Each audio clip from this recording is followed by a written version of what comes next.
하나님께서 사도 바울에게, 아니, 베드로에게 환상을 보여주셨어요. 그리고 그 환상을 통해서 고넬료에 가서 복음을 전하라고 말씀을 해주셨습니다.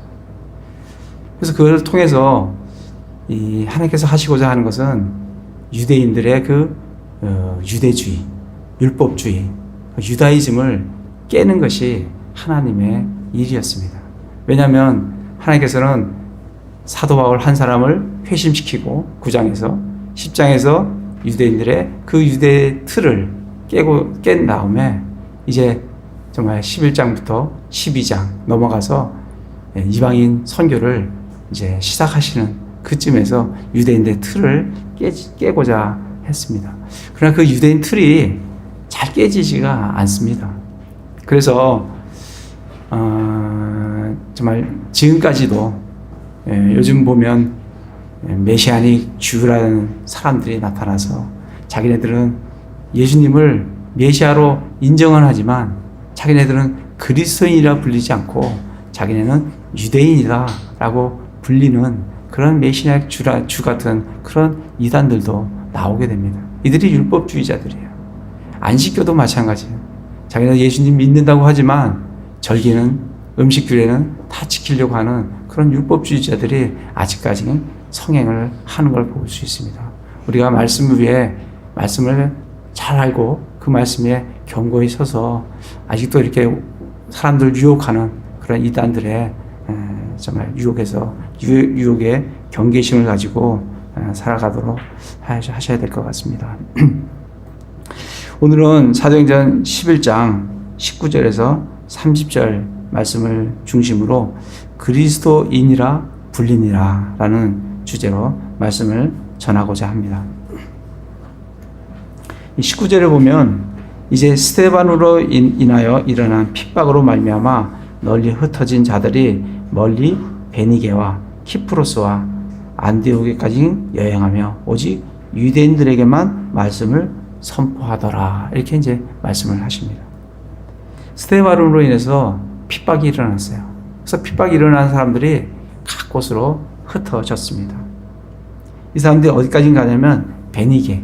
이 베니게는 예전에 그 베니게는 페니키아입니다. 페니키아. 이 페니키아는 지금의 레바논이에요.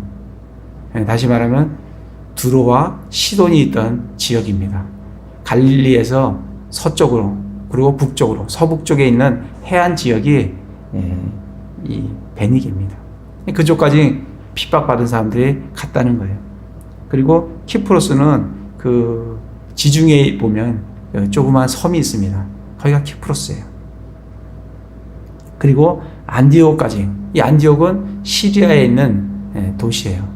지금 시리아에 있는 도시가 안디옥입니다. 거기까지 여행을 하면서 오직 유대인들에게만 말씀을 선포했어요. 그러니까 이 유대인들은 예수님께서 사도행전 1장 8절 말씀을 주셨는데 이 1장 8절 말씀이 예루살렘과 온 유대와 사마리아와 땅의 끝까지 가서 예수님을 전파하라고 하신 그 말씀을 어떻게 받아들이냐면 그 땅의 끝까지 가는데 유대인에게만 간다. 이런 말씀으로 유대인들은 받아들였습니다. 그래서 이들은 가는 곳 이 핍박을 해서 이렇게 다른 지역으로 가긴 가되 그 지역에 가면 유대인들에게만 복음을 전했어요. 이 이방인들에게 복음을 전하지를 않았습니다. 이 유대인들의 그게 참 한계예요. 사실은 주님께서는 땅의 끝까지 가서 이방인들에게까지 가서 복음을 전하라고 말씀을 해주셨는데 유대인들은 유대인에게만 복음을 전합니다. 그런데 20절에 보면 그들 중에 몇 사람은 이 그들 중이라는 건 핍박을 받아서 흩어진 사람들, 그래서 그 사람들이 복음을 전하는 사람들이죠. 복음 전하는 그 사람들 중에 몇 사람은 키프로스와 구레네 사람이에요.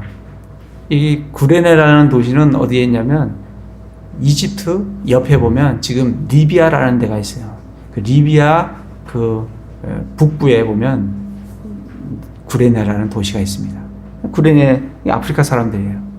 구레네 근데 아프리카 사람인데 유대인들이죠. 개종을 했거나 유대인들이거나 하는 사람들이, 그들이 이제 믿은 사람들이에요. 예수님을 믿은 사람들이 안디옥에 이르러서 그리스 말하는 사람들에게 말하여 주 예수님을 선포를 했습니다.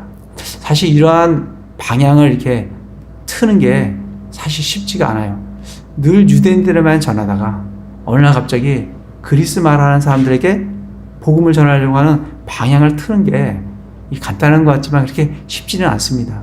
또 어쨌든 하나님께서 사도 바울을 회심시키고, 그리고 고넬료에게 복음을 전하면서 이방의 전도의 문을 여시는 그쯤에 이들도, 믿은 유대인들도 이방인들에게 복음을 전하는 그런 시도를 하게끔 됩니다.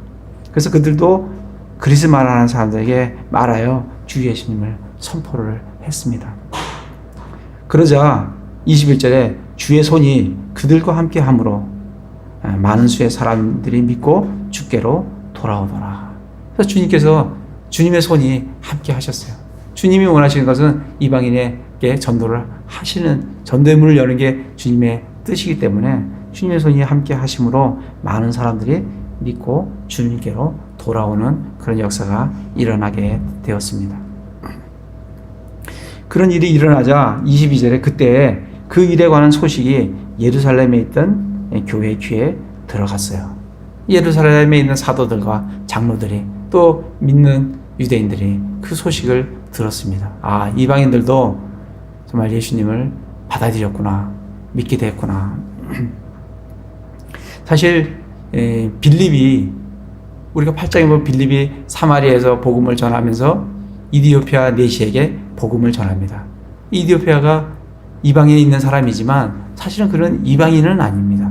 왜냐하면 유대인 명절에 예루살렘에 와서 명절을 지키려고 그 이디오피아 땅에서 올라오는 사람 정도면은 그는 유대인이거나 아니면 유대교로 개종한 사람이거나 그런 사람이지 이방인은 아닙니다. 그리고 베드로를 통해서 하나님께서 환상을 보여주시고 고넬료에게 복음을 전하지만 이 고넬료도 이방인이에요.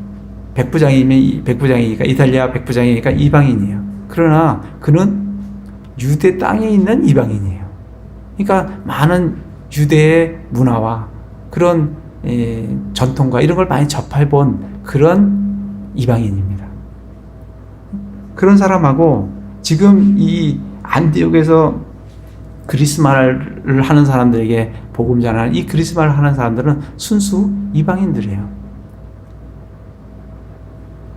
그래서 이 이방인들에게 복음에 들어갔다는 말이 이제 들려지니까 예루살렘에서는 바나바를 이제 파송을 하게 됩니다.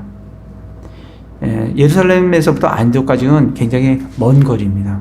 굉장히 먼 거리인데 거기까지 파송을 하게 돼요. 그래서 23절에 보면 그가 이르러 하나님의 은혜를 보고 즐거워하며 그들 모두에게 권면하여 그들이 마음의 작정을 하고 주께 붙어 있으라고 권면을 하게 됩니다. 이 바나바에 대해서는 설명이 24절에 그는 선한 사람이요 성령님과 믿음이 충만한 사람이더라. 그래서 많은 사람들이 주께 또 더 더해지게 되었습니다. 우리가 여기서 하나 좀 생각을 하고 보고 넘어가야 될 것은 빌립이 사마리아 사람들에게 복음 전할 때와 또 이 지금 이방인들에게 복음 전할 때와 약간의 차이가 있는 것을 우리가 좀 볼 수가 있습니다. 우리 사도행전 8장을 잠깐 가보겠습니다. 우리 지금까지 말씀을 이렇게 나눠왔기 때문에 이렇게 어려운 말씀이 아닐 걸로 생각합니다. 8장에 보면 14절에 보면 이제 예루살렘에 있던 사도들이 사마리아가 하나님의 말씀을 받았다는 것을 듣고 베드로와 요한을 그들에게 보내매. 예루살렘에서 사마리아에게도 하나님의 말씀을 받았다라는 소식을 들었어요. 그러니까 누굴 보내냐면 베드로와 요한을 보냅니다. 이들은 믿었고 12절에 보면 다 침례를 받았어요. 그런데 15절에 보면 그들이 내려가서 그들을 위하여 기도하여 그들이 성령님을 받게 하니.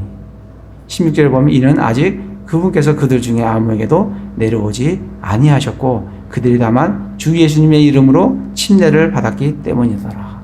이 사마리아 사람들은 예수님을 믿었어요. 그리고 침례를 받았어요. 근데 아직 성령을 받지 못했어요. 성령님이 내려오지 않았어요.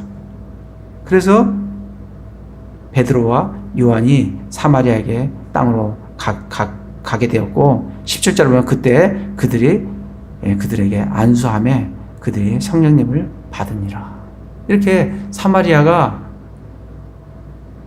원래 신약적인 교리는 예수님을 믿으면 바로 우리가 성령님을 받고 그리고 구원을 받습니다. 이게 신약적인 교리예요. 근데 사마리아는 그렇지 않고 예수님을 믿고 그리고 침례를 받았고 그리고 나중에 안수하니까 그때서야 성령님을 받게 되었어요. 이렇게 하신 이유는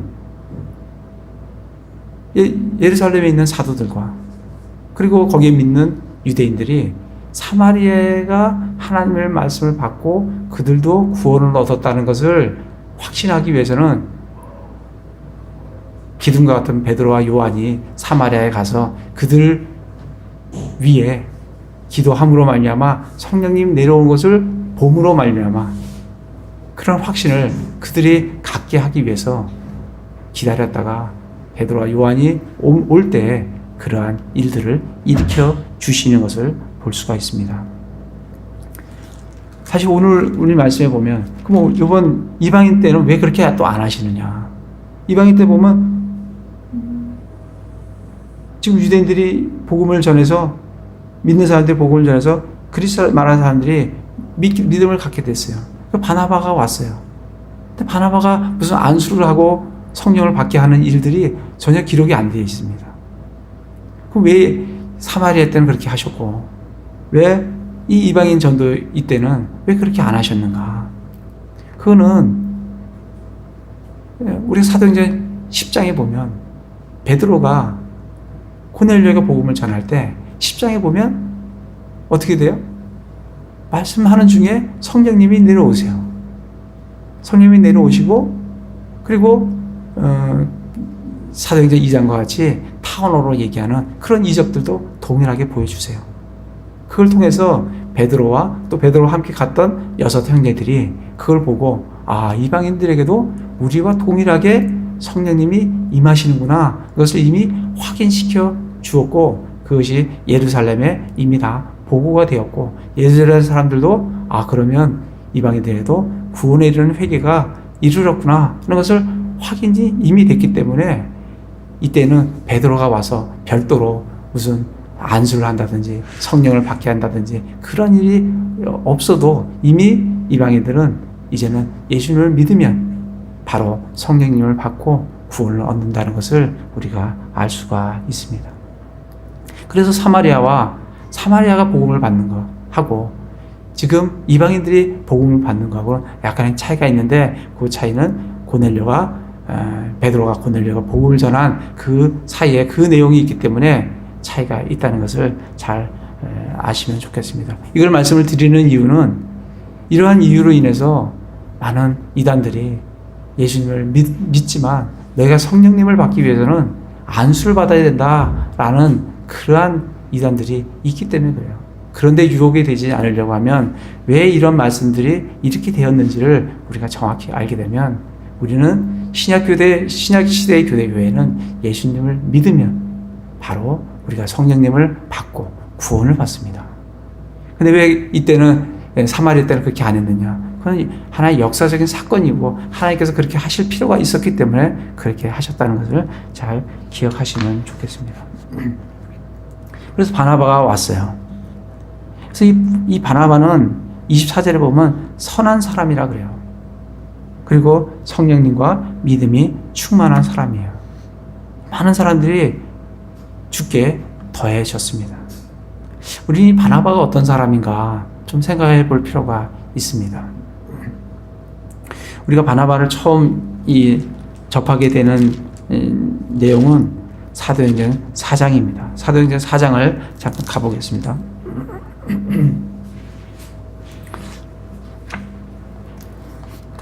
사도행전 4장을 가면 4장 36절에 보면 사도들이 키프로스 지방 출신의 요세라 하는 레위 사람에게 바나바라는 이름을 주었는데 그것을 번역하면 위로의 아들이라는 뜻이라 이렇게 되어 있습니다.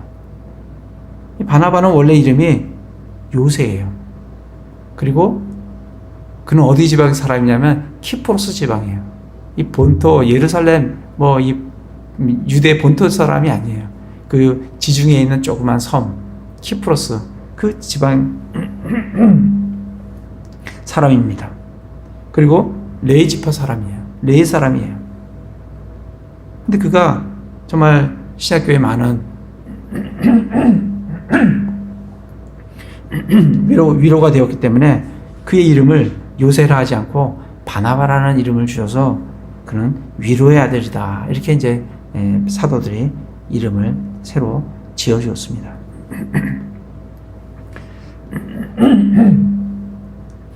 37절에 보면 그가 땅이 있으므로 그것을 팔아 그 돈을 가져다가 사도들의 발 앞에 두니라. 그때는 교인들이 성도들이 함께 공동생활을 했기 때문에 재물이 필요하고 이런 정말 섬김이 필요할 때였습니다. 그래서 우리가 바나바를 보면 참 그가 주님께 헌신된 사람이구나. 물론 그가 헌금을 했기 때문에 헌신된 사람이 아니라 그가 헌신된 사람이었기 때문에 이러한 주님께 헌금을 이렇게 드리는 그런 사람인 것을 우리가 볼 수가 있습니다. 사도행전 6장을 잠깐 가보겠습니다. 6장에 보면 예루살렘 교회에 불평이 일어났어요. 불평이 일어났는데 그거로 말미암아 사도들이 너희 중에 7사람을 선택을 하라. 너희 중에 지혜가 충만한 성령이 충만한 그런 사람을 택하라라고 했을 때 5절에 보면 7사람이 택해지게 돼요. 스데반과 빌립과 브로고로와 니가노로와 디몬과 바메나와 안디옥 출신의 유대교회 개종자 니골라와. 이때 바나바의 이름이 없어요. 바나바는 7사람에 사실 들어가는 사람이 아닙니다. 그렇지만 우리가 신약교회를 이렇게 사도행전을 읽어보면 그리고 다른 말씀들을 읽어보면 이 어느 누구 7집사 어느 누구보다도 정말 신약교회에 놀라운 역할을 했던 사람이 바나바입니다. 비록 이 7집사에는 선택되지 않았지만 또 하나님께서는 그의 달란트에 맞게 그를 놀랍게 사용하시는 것을 우리가 볼 수가 있습니다.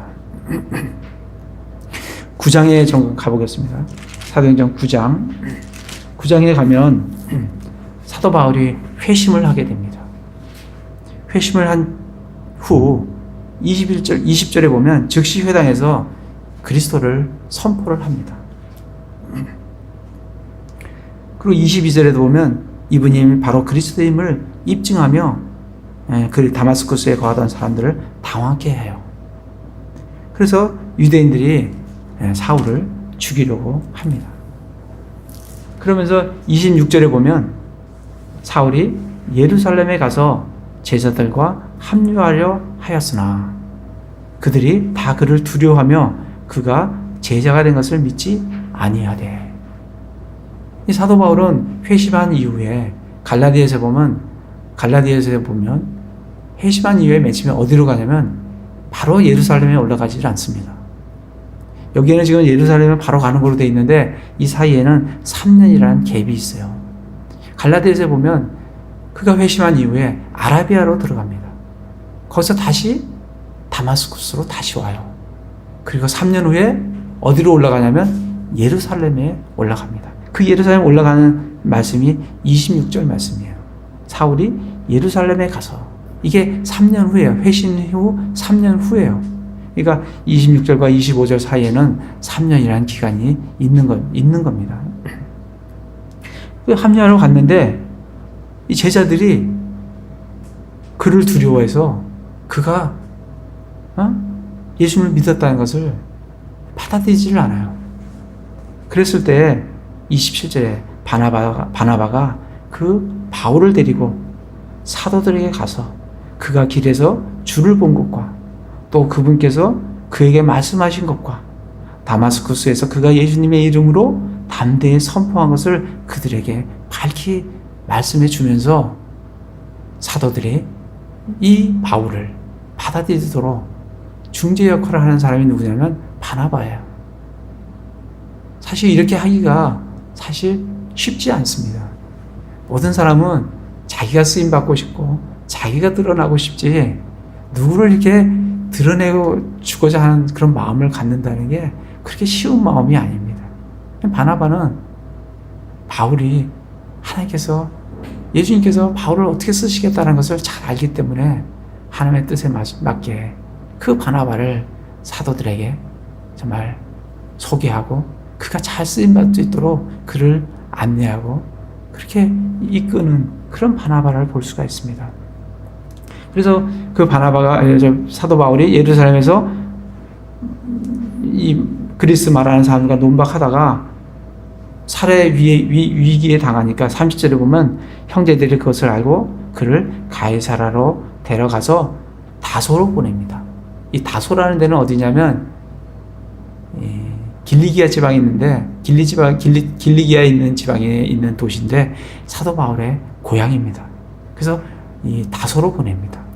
그러니까 사도 바울이 AD 32년에 회심을 한다고 돼 있어요. 그러면 3년 후에 AD 35년경에 예루살렘에 올라갔고 그때 다소로 보내졌으리라고 생각을 합니다. 지금 사도 바울은 AD 35년에 다소에 있어요. 오늘 말씀으로 잠깐 가보겠습니다. 사도행전 11장에 오늘 말씀에 보면 바나바가 지금 파송받아서 지금 안디옥에 왔어요.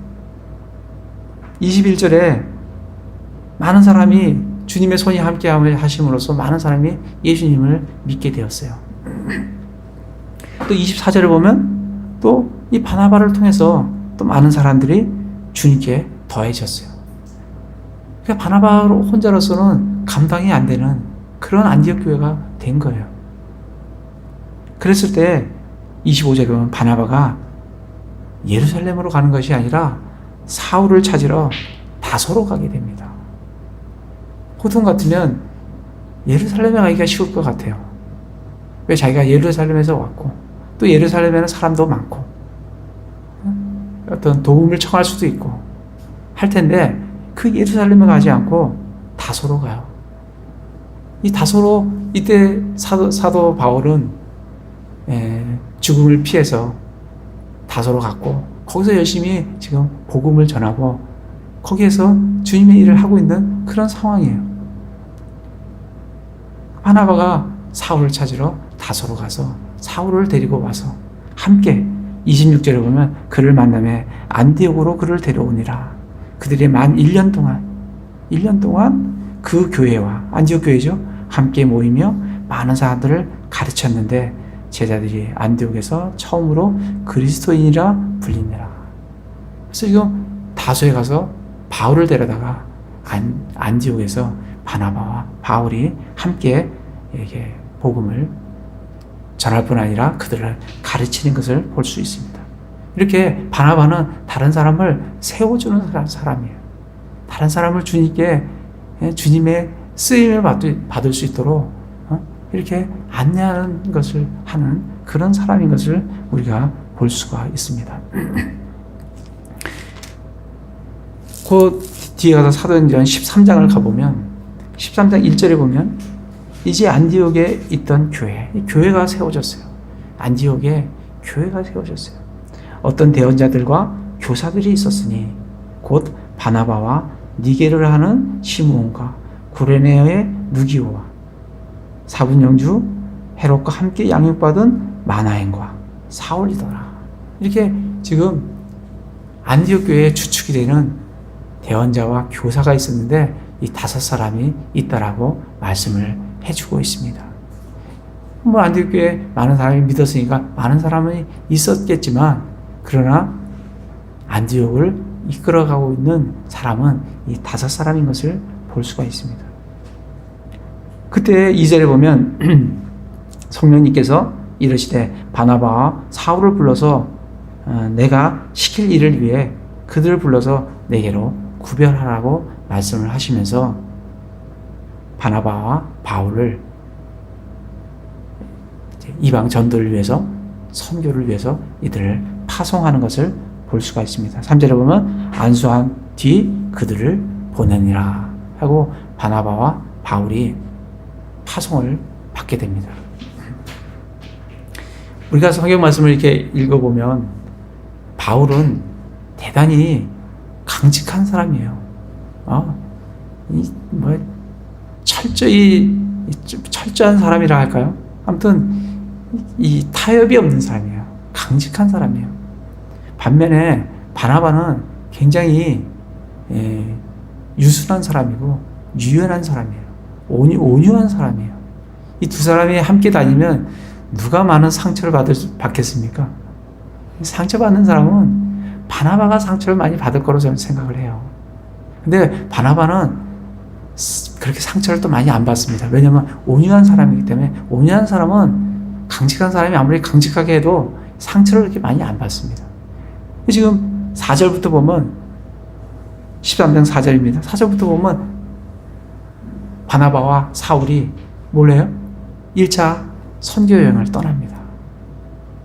이때 마가 요한도 같이 떠나게 돼요. 근데 4절에서부터 12절에 보면 이 키프로스에 가서 복음을 전하는데 그 키프로스의 바보라는 그 곳에 가서 복음을 전해요. 근데 거기 보면 6절에 보면 마법사를 만나요. 이 마법사가 복음 전하는 것을 방해하니까 그에 대해서 10절에 보면 모든 관계와 모든 악독이 가득한 마귀의 자식이여 하면서 그를 책망하면서 그의 눈을 멀게 한 것이 누구냐면 사도 바울이에요. 또 13절에서부터 이 비시디 안디옥에 가서 둘이 복음을 전하는데 회당에 들어갔어요.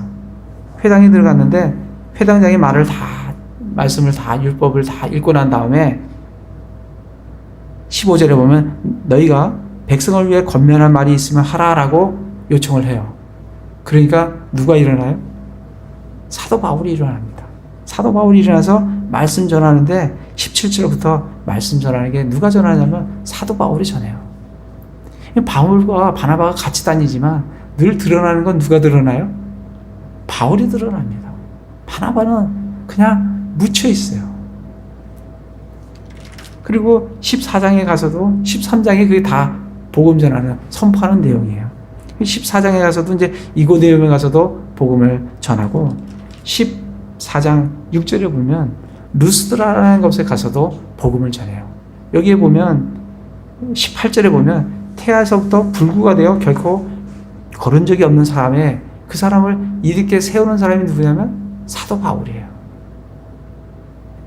그리고 19절에 보면 어떤 유대인들이 안디옥과 이고니움에서 이 안디옥과 이고니움에서 이 루스드라까지 와서 돌로 누굴 치냐면 바울을 쳐요. 왜? 주요 인물이 바울이기 때문에 이들도 누구를 쳐야 될지 아는 거예요. 이렇게 같이 이 선교여행을 떠나지만 주로 주목을 받는 사람은 누구냐면 바울인 것을 우리가 볼 수 있어요. 그렇게 해서 14장까지 1차 선교여행을 마칩니다. 그러나 바나바는 그러한 함께한 팀워크에 있어서 전혀 어려워한다든지 그런 내용이 성경에는 기록되어 있지 않습니다. 15장에서도 보면 할례 문제로 있을 때 바나바와 사울이 함께 예루살렘에 가서 그 문제를 해결하고 돌아옵니다. 근데 15장에 35절에 보면 바울과 바나바가 안디옥에 머물며 다른 사람들과 함께 주의 말씀을 가르치고 선포합니다. 그런데 36절에 이제 바울이 바나바에게 같이 또 2차 전도여행을 떠나자라고 했는데 30절에 바나바는 1차 전도여행 때 중도에 포기하고 돌아간 마가를 데리고 가자 이렇게 얘기를 하는데 바울은 어림도 없습니다. 중도에 포기하고 돌아간 그런 사람을 어떻게 데리고 가냐고 그 문제로 인해서 바울과 바나바가 격렬하게 다퉜다고 39절에 나옵니다. 그 이후에 바나바는 마가를 데리고 키프로스로 갔고 바울은 실라를 데리고 2차 전도여행을 떠납니다. 이때가 AD 53년이에요. 그러니까 바울과 바나바가 만난 게 AD 35년에 만났다고 하면 약 18년간 같이 동행하면서 사역을 했습니다. 근데 마가 요한이라는 그것으로 인해서 둘이 헤어지게 돼요. 근데 여러분, 누가 맞는 것 같습니까? 바나바가 맞는 것 같아요? 아니면 바울이 맞는 것 같습니까? 바나바 말도 틀린 말은 아니에요. 어떻게 전도여행 갔다가 힘들어서 한번 돌아간 사람을 한번 그랬다고 또 가고자 하는 마음이 또 있는데 왜 그를 못 데리고 가느냐? 바나바 말이 틀린 말 아니지 않습니까? 그럼 바울은 어떻습니까? 바울은 어떻게 그렇게 신실하지 않은 사람을 이 중요한 선교 여행에 또 데리고 갈 수 있느냐라고 바울의 말도 틀린 말은 아니에요. 그러나 우리가 에베소서에 보면 화평에 매는 띠로 성령의 하나 되게 하신 것을 힘써 지키라라고 하신 교회에 주신 명령에 따르면 두 사람은 둘 다 틀린 겁니다. 둘 다 자기 주장이 맞는다 할지라도 그보다 더 높은 수준의 주님의 명령은 화평에 매는 줄로 성령의 하나 되게 하신 것을 힘써 지키라는 명령에 두 사람은 순종을 했어야 됐습니다. 그래서 둘 중에 한 사람이 누가 자기의 생각을 포기하든 한 사람이 포기를 했어야 돼요. 그렇다고 하면 정말 두 사람이 아름답게 더 오랫동안 주님의 사역을 더 잘 감당했었으리라고 생각을 합니다. 그렇지만 여기서 헤어짐으로 말미암아 이제 사도 바울과 바나바는 각각의 사역을 하게 됩니다. 지금 우리는 바울 같은 강직한 사람도 이 교회에 필요해요. 반면에 바나바 같은 온유하고 다른 사람을 품어주는 사람도 이 교회에 필요합니다. 우리는 주님의 명령에 따라 화평에 매는 줄로 띠로 성령의 하나 되게 하신 것을 힘써 지키라는 그 명령에 따라 우리는 자기의 생각들을 어떨 때는 포기할 줄도 알고 다른 사람을 품는 그런 바나바 같은 그런 사람들이 많이 좀 일어났으면 좋겠습니다. 다시 11장으로 와서 바나바는 그런 사람이에요. 그런 사람을 통해서 주께 24절에 보면 많은 사람들이 주께 더해졌어요. 그런 사람이 있었기 때문에 사도 바울이 더 빨리 쓰임을 받을 수 있었던 겁니다. 또 그런 바나바가 있었기 때문에 마가 요한이 다시금 주님께 쓰임을 받아서 마가복음이라는 것을 쓸 수 있는 그런 사람이 된 것을 우리가 볼 수가 있어요. 그래서 이들이 함께해서 안디옥 교회를 견고하게 세워나가는 것을 볼 수가 있습니다. 오늘 말씀에서 우리가 19절에서 30절에서 우리가 또 한 가지 정말 유심해서 봐야 될 것은 이 교회가 견고하고 든든하게 정말 세워져 가기 위해서는 몇 가지가 필요해요. 21절에 보면 주의 손이 함께 하는 게 필요해요. 주의 손이 함께 하니까 많은 사람이 주님께로 돌아왔어요. 주님의 함께 하심이 필요합니다. 그리고 24절에 바나바 같은 사람이 필요해요. 그리고 25절에 사울 같은 사람이 필요해요. 그리고 26절에 1년 동안 그 교회와 함께 모이며 많은 사람들을 가르쳤는데 제자들이 안디옥에서 처음으로 그리스도인이라 불리니라. 1년 동안 가르침이 필요하다는 겁니다. 교회에 든든한 교회로 서가기 위해서 또 중요한 사역 중에 하나는 가르침의 사역이에요. 사실 사도행전 11장 이전에 예루살렘 교회를 보면 예루살렘은 선포는 많이 했는데 가르침이라는 단어가 별로 안 나옵니다. 그러나 이제 11장부터 12장으로 넘어가면서 사도 바울의 사역을 하는 것에 있어서는 가르침이라는 사역이, 가르침이라는 단어가 굉장히 많이 나오는 것을 볼 수가 있습니다. 우리가 봤다시피 15장으로 가보겠습니다. 사도행전 15장에 보면 35절에 바울과 바나바가 안디옥에 머물며 다른 사람들과 함께 주의 말씀을 가르치고 선포하니라. 가르쳤다는 거예요. 그들이 안디옥에서 그리스도인이라고 칭함을 받기 위해서는 그 전에 가르침이 필요했다는 겁니다. 1년간. 그래서 안디옥에서 바나바와 바울이 가르쳤어요. 18장에 가보면 바울이 고린도 사역을 합니다. 고린도에 가서 사역을 하는데 11절에 보면 그가 거기서 1년 6개월을 머물며 그들 가운데 하나님 말씀을 가르치니라. 그래서 사도 바울의 사역 중에 가르침이 굉장히 중요해요. 19장에 가서도 보면 에베소 교회에서 18, 10절에 보면 2해 동안 계속해서 에베소에서 사람들을 가르쳤어요. 그리고 사도행전 마지막에 28장에 가보겠습니다. 28장에 가보면 31절에 전적으로 확신 있게 하나님의 왕국을 선포하며 주 예수 그리스도에 관한 그것들을 가르치되 아무도 그를 막지 못하더라. 선포할 뿐만 아니라 가르쳤다는 거예요. 그래서 저희 교회도 정말 이렇게 말씀을 전하고 또 오후에는 같이 성경 공부를 합니다. 성경 공부를 통해서 많은 것을 우리가 또 함께 나눌 수가 있습니다. 이 마태복음에 잠깐 가볼게요. 마태복음 28장에 보면 예수님께서 마지막 지상 명령을 주신 게 나와요. 28장 19절, 20절에 보면 그러면 너희는 가서 모든 민족들을 뭐라고요? 가르치라는 거예요. 우리가 아는 것 같아도 다 잘 모릅니다.